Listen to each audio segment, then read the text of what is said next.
Good morning, I'm Leslie Roberts. Welcome to Montreal AM Live and a very happy new year to our Jewish viewers this morning. If you're a parent, you won't want to miss our second half hour. We're going to talk about the parent's role not only in education and how much we're supposed to put in to our child's education, more than just turning it over to the education system, but also how to be better parents in general. So I'm looking forward to learning a lot about that. But first up, we're going to look at a very serious matter, the war crimes in the former Yugoslavia, and we've all witnessed the horrors, the atrocities on Pulse at 6, of course, and also on international newscasts. The latest developments concern a United Nations tribunal that is being set up to deal with those responsible for those atrocities, and that, of course, is just being announced now and in the makings. We begin this morning with a report that shows the atrocities and that those who are suffering from the ethnic cleansing. 600 Muslims, including the elderly and the sick, were handed by the Croatian authorities to Spanish soldiers of the United Nations. One more batch of refugees forced from their homes because they were of the wrong religion on the wrong side of a front line. But it was the men among them who showed signs of real deprivation. About 100 had been held prisoner in 3 detention camps. Their emaciated bodies, clear evidence they'd not been properly fed. One man, asked why he had been freed, said it was because the Croats wanted to be rid of them. Why they let you come here? Why they take you out from jail? Because I am very bad, and Croatian army tell me you are free men. Immediately in Muslim-controlled territory, they queued for food, even if it was for nothing more than a ration of dry biscuits. But for men who had not been properly fed for weeks, perhaps months, that was welcome enough. It is impossible to know how many more men may still be being held by any of the 3 parties to Bosnia's conflict, but these are surely not the last to suffer this treatment before the war is over. That's just some of the pain and suffering that's now underway in the former Yugoslavia. I don't have to tell you about those pictures of the children we've seen on the 6 o'clock news. We're going to deal with this issue now because the latest developments, of course, is the United Nations and the creation of an international tribunal to deal with those responsible for the war crimes. Let me ask you at home, do you think this is the way to go now? Some people are saying perhaps the world should intervene a little differently, act militarily to end the war and then deal with those responsible a little later. Do you agree? 1-800-363-9995. In your opinion, what should be done with those responsible for the war crimes? And finally, do you have faith in the United Nations? Can it carry out this mandate that is now trying to carry out, that is the War Crimes Tribunal? 1-800-363-9995. We're pleased to welcome to Montreal AM Live a member of the International Criminal Court, former Chief Justice Jules Deschênes. Good morning, sir, and welcome to Montreal AM Live. Good morning. It's a pleasure to welcome you. Thank you for coming on this morning. Well, this is the first time that the United Nations has set up such a tribunal, is it not? It is indeed, and this is quite a challenge, of course, and it is a challenge which the UN have put before the whole world society, asking the various countries to nominate candidates in order to create this new tribunal, which is composed of 11 judges. Actually, there were 38 candidates, and through a sifting process through the Security Council to the General Assembly, finally, it was yesterday that the vote was taken and that the tribunal was constituted. And I've seen the list only of those who were elected on the first ballot. Unfortunately, I was busy elsewhere otherwise. On the first ballot, there were 7 judges who were elected from North America, from Western Europe, from Africa, and from Asia. So we still have to see whether there will be any judges from Latin America or Eastern Europe. At the moment of speaking, I don't know. Now, there's a lot of questions still up in the air for you as just being elected yesterday, but in terms of the mandate, do you have any idea how extensive it will be, what your role will be in this conflict? Yes, well, the court is created to deal essentially with crimes being what we call grave breaches of the 1949 Geneva Conventions, and also with war crimes, genocide, and crimes against humanity. Essentially, that is the sphere of the jurisdiction, which is indeed considerable, as one can see upon perusing the provisions in these various treaties, conventions, documents, which show a long list of crimes relevant to those issues. This is regardless of who's involved, which side we're talking about, the Serbs, the Croats. It's just the crime itself will be addressed. Absolutely so. It might as well be in some other country. We're talking of Yugoslavia now. One knows that there apparently have been similar offenses committed elsewhere in the world. For the time being, we're concerned with the recent events in Yugoslavia. Now, this will be set up in The Hague. Yes. And how will the action be carried out? How will you find these people responsible? Well, as you know, there have been commissions which have inquired and investigated. So there are currently reports available on what has been found by those commissions. The court will have the help of I think the word is procurator, which is a rather big word in English. In any event, a kind of a chief crown attorney, to use our Canadian concept, and who will have the first burden of sifting this evidence and going after additional evidence if necessary, and bringing back to the court his conclusions as to whether there is a case to be made against Mr. or Mrs. so-and-so. And if it is so found, then an indictment will be drawn up, laid against that person, and then will come the crunch, that is whether that person will be delivered to the court for trial. That, I expect, will mean or will need the cooperation of the state or of the states that may be involved in with that person and with those crimes. Now, only future will tell what's going to happen. I do hope, and I'm sure that my future colleagues also hope, that the international society will raise up to the challenge, and that the government involved will see fit to deliver those suspects to the court for trial. But as I say, only future will tell. All right. 1-800-363-9995 is the number to call if you have a comment or a question for Jules Deschênes. We're going to go to our callers. Good morning, Anna. You're on AM Live. Hi. I just have a comment to make. Sure. I'd like to say that I'm in no place to criticize the United Nations or anything, but I don't think what they're doing is quite drastic enough. I mean, sure, they're going to punish a few of the people who are going to get caught for the things they do. Right. But children are still suffering and being killed. Women are still being raped. I mean, it's not enough just to punish the crimes. I think we should stop them from happening. When you hear comments like that, sir, how do you react? Well, I can only say that I do share the opinion that every effort should be made in order to stop what has been going on for 2 or 3 years now in Yugoslavia. God knows that efforts have been made. One may or may not find those efforts satisfactory. But one should remember, however, that the step that is being taken now by the United Nations is something very concrete, something that has never been done before, and that is likely to bring results, at least insofar as the past events are concerned.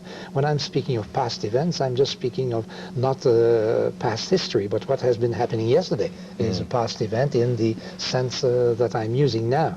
So current events are going to be dealt with by this new court, and those who may have been guilty of crimes will receive the punishment that they deserve.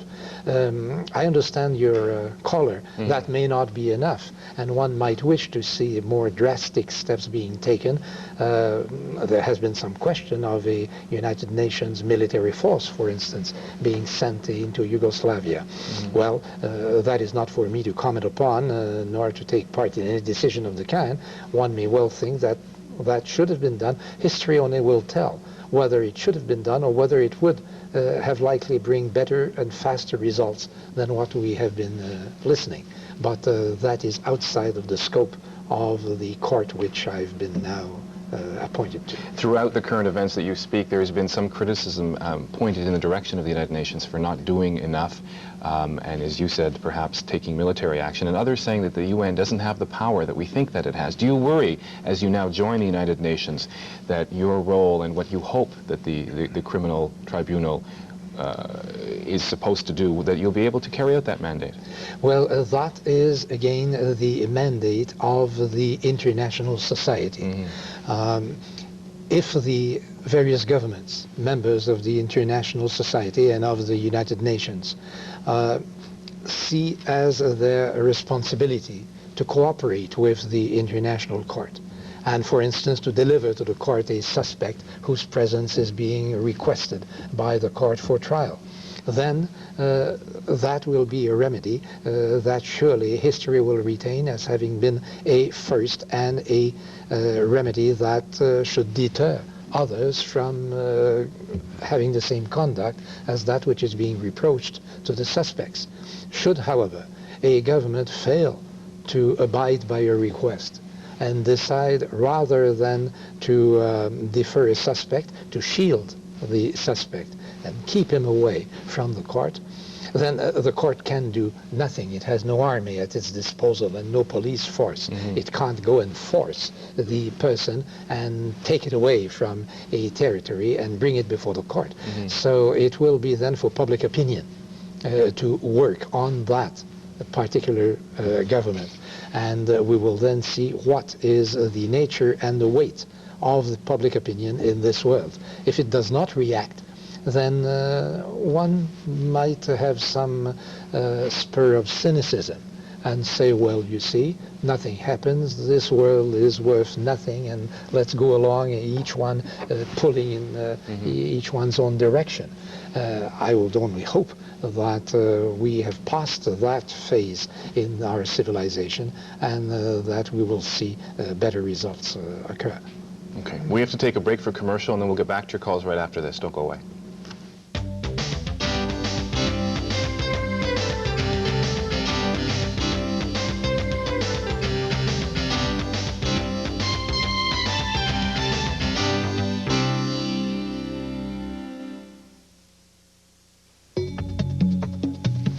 I didn't always have good hair days. You know, healthy looking, shiny. There were times when it was dry and dull, I admit it. Then I got into Pantene Pro V Treatment Shampoo Plus Conditioner. It's the only shampoo with Pantene's Pro Vitamin B5 formula that penetrates deep down, improving your hair, making it healthier looking and brilliantly shiny. Pantene Pro V makes your hair look so healthy, it shines. Try it, and you can expect good hair days too. Can you feel if you're wearing the right panty liner? Yes, if you almost can't feel it at all. That's what's so amazing about this contour panty liner from Always. It's specially contoured. It's almost like it's not there at all. Only Always Contour has edge-to-edge adhesive, so it stays in place better and helps stop bunching and curling up. There's nothing like the Always Contour panty liner. It's almost like it's not there at all. Everyone's back to school, and that includes Le Père du Meuble. How to give the best service, offer the greatest value, and feature the lowest prices. Take this beautiful love seat, for example. How much? Only $4.99. Or this gorgeous 6-piece dining room set, Le Père sells it for just $9.99. Our reputation for quality and value comes from constantly striving to be in a class by ourselves. We've done our homework. Le Père du Meuble, where you don't pay until Easter '94.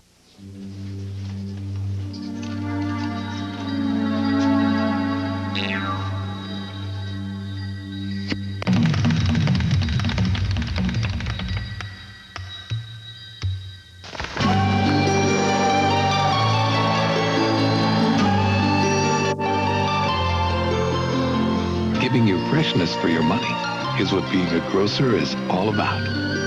Metro. Grocers by profession.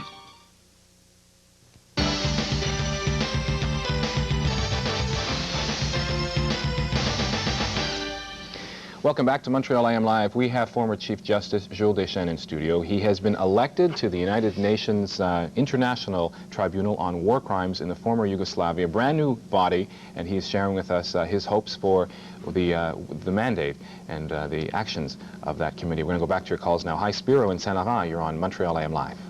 Yes, hello. Good morning. You have a question or a comment?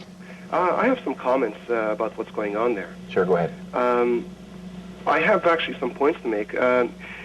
In the first place, in every war, there are war crimes.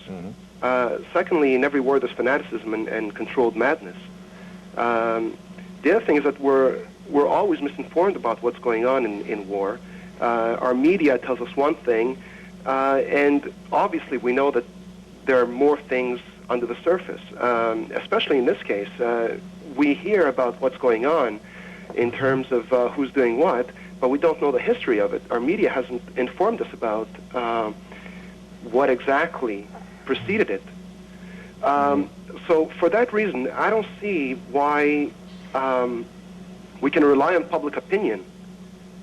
Are you worried about the proof being put before this tribunal based on what the media is saying? Is that the point you're trying to make here? You made a point earlier about public opinion and how people feel about this, and how basically this tribunal has come about because of people's opinions based on media reports that have lacked in terms of history and coverage. Yes, exactly. Okay, good point. The other thing is that there are atrocities on all sides in the situation. Okay. So how do you get to what's going on? Mm-hmm. Well, I think that, let me take the second point first. Sure. Assuming that there have been atrocities, as you see, on all sides, it will be up to the prosecuting attorney to bring before the court indictments against whoever might appear to have been responsible for the atrocities that have been reported. He or she will be acting on the basis of the available evidence. Now, this court is not a court of the victors against the vanquished. Actually, there are no victors or vanquished in that particular instance.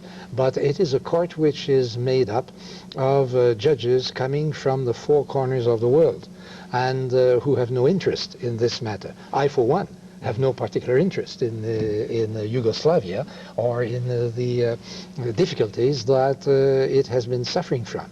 So we will be coming there to our task, and we will be approaching our task with a full feeling of impartiality. Whether the accused, and I'm just giving that out of the clear blue sky, whether the accused be a Serb or whether he be a Croat or whatever, that has no importance or bearing on the issue, and we will be deciding this charge on the basis of the evidence that will be brought before the court. Strictly on the act that he's alleged to have committed. Indeed so.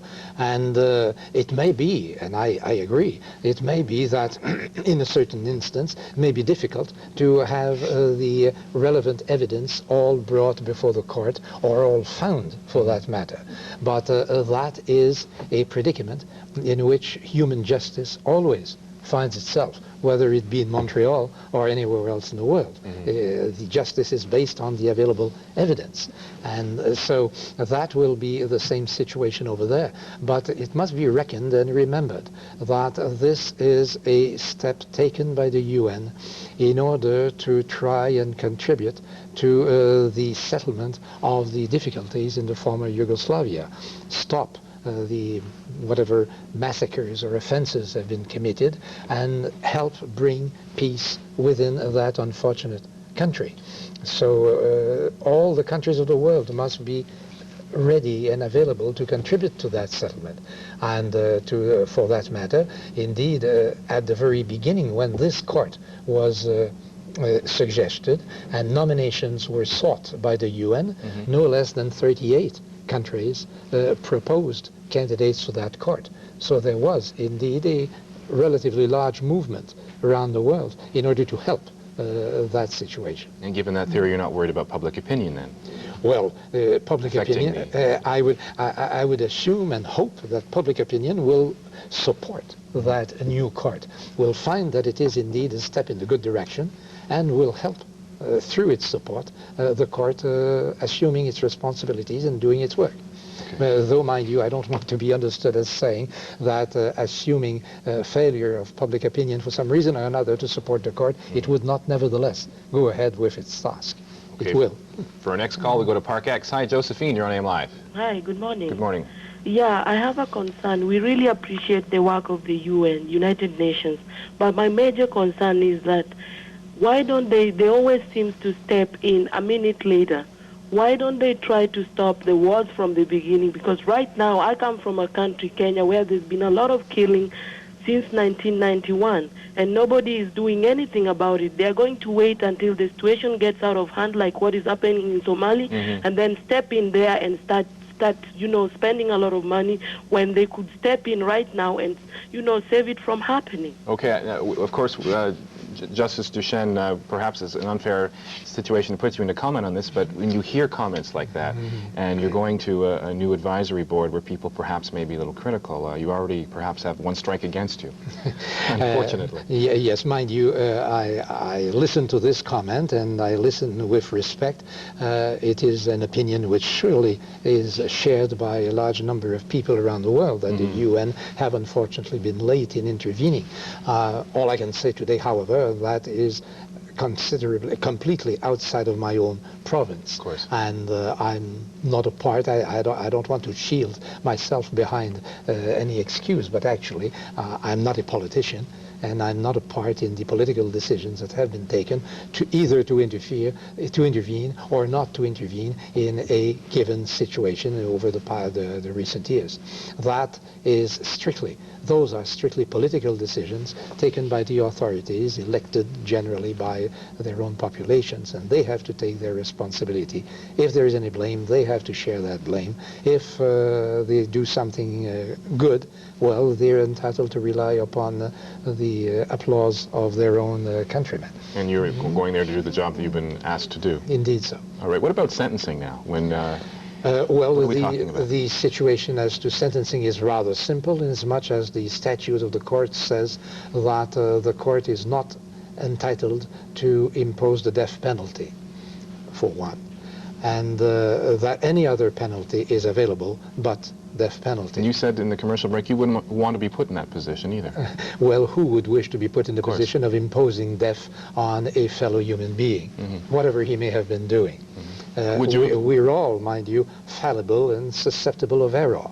So death penalty being the ultimate penalty, I think that dealing with prison sentences, as they may well be more or less extended, is a satisfactory way of having to do. In any event, that is the position.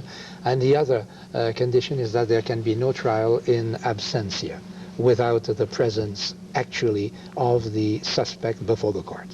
What about statute of limitations? Is this too early to say? Well, there is not a word about that in the statute of the court.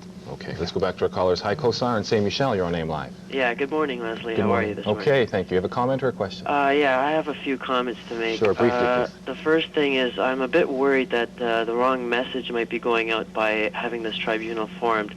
I'm worried that it might be showing a green light for the crimes to continue, and then the prosecution will take place afterwards. How so? Get it in now before the court is set up? Yeah, that's exactly what I'm trying to get at. I think more effort should be done on stopping the crimes beforehand, and instead of waiting for the crimes to happen and then prosecuting. How would you do that? Military action, I assume? I guess guess whatever, by all means, I guess. Yeah. The second thing is I don't know exactly just to how far will the judgments be binding. I mean, the UN has called for ceasefires many times, but no heed is taken by these judgments. Do you think that anyone will listen to the judgments if ceasefires aren't being listened to?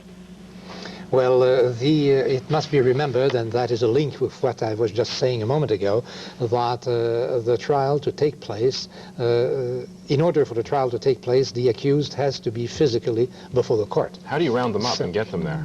That's still to be determined. Indeed so, and that is one of the things which we will see happening or not, depending upon the collaboration of the governments. The court can only act thanks to the help and collaboration of the various governments involved, as any kind of a step that has to be taken in international society. All the governments, all the states are independent and sovereign, so they have to collaborate. So assuming that collaboration, then a suspect will have been delivered to the court will be present during the trial and will be present at the time of the sentencing. Now, it is expected that arrangements will be made between the UN, the court, and some government willing to receive a prisoner if there is a prison sentence, so that the prisoner may serve his or her sentence in the jail of that particular country. I have no idea which country it will be. It may be, and that's purely speculation, it may be, for instance, the Netherlands, where the court will be, or it may be any other country that would show willingness. So the sentence will not just be words thrown in the air, but indeed it is expected that it will be executed upon the order of the court being made. Okay, let's go back to our callers. Hi, Andrea in St. Anne, you're on AIM Live. Yeah, hi. Morning. I'm afraid I'm having a bit of a problem with all of this. Why? First thing, can you please define to me what exactly is a war crime? War in itself, I feel, is a crime, to kill anybody. How can you tell me that to starve someone to death, that you can charge someone and take someone to court for that, but to kill someone, that's okay? I'm afraid that I don't understand. Could you explain, please? I see. The theory of the war crimes has been in the making for a number of years. And talking now of the crimes that will be or can be prosecuted before this new court, as I had been saying a moment ago, there is a kind of a list that can be made up. This is not left open up in the air for the caprice of the court or of the prosecutor or of anybody else. We will have to look and find a legal base for a charge if it is made. And the legal basis is first found in the Geneva Conventions, which provide for a number of offenses or for a number of prohibitions, the violation of which constitute what the convention calls grave breaches, and which is equivalent to a crime. In a word, it's a question of vocabulary. Then you have the provisions of generally international law, generally, whether it be conventional, by convention, by treaties, or whether it be by usage. And that is where you find the category of war crimes coming in. And actually they were defined to a large extent in the judgment rendered by the Nuremberg Tribunal, which is still on the books, mind you, and still part and parcel of international law. And then you have the Genocide Convention, which is applicable and contains a definition of what is prohibited. And you have the crimes what we call against humanity, which again are defined by usage, and which would include, for instance, if there has been any such thing as the media has reported in Yugoslavia, mass rapes, for instance, would be a crime against humanity. So just to give you one example. Right. You feel secure that it's covered from A to Z? Yes, indeed so. All right. Next step for you, you were elected yesterday. What happens now? Let me say with a smile that you have the physical organization to put up. Where is the court going to sit? What kind of a building? What facilities will it have? And so on. So that is, I assume, being discussed and taken care of at the moment of speaking. But for the judges, the main task will be to set down the rules of procedure which they will be deciding to follow. And I don't know at the moment of speaking, and I'm not going to commit myself here, nor to commit any of my future colleagues, but there will have to be a set of rules inspired by one or the other of the large legal systems of the world. Remember, there will be judges from all parts, therefore from all systems. There'll be judges from the civil law, there'll be judges from the common law, there'll be judges from the Islamic law world. So we will have to come to terms as to that and publish at a certain time a set of rules saying here are the rules by which we're going to act. Quite a challenge. And that has to be done at the outset. But at the same time, the general procurator who will be in charge of the prosecutions and will have been appointed, I would expect, in the meantime, will also be looking through the various files, through the various inquiries, investigations, and so on, and will be bringing before the court his suggestions of indictments, if any. Okay. And there the wheels will be set in motion. As more and more this comes together and you look forward to going to The Hague and accepting this challenge, will you come back and do this again for us? Discuss about the You mean over here? Yes. Well, let's say that the future will take care of itself. I don't say no to your invitation, but it will depend upon the circumstances. A true diplomat. Thank you, sir. Best of luck with the challenge. It is a challenge. Thank you very much. Okay, we'll take a break. When we come back, we're going to tell you how to be a better parent on a lighter note. And also, we have a look at news headlines. Mitsumi Takahashi will be joining us. We look now at the weather for you. I'm sorry, Mitsumi's not in today. It is her left. So here's the weather now, as I promised. Sunny skies.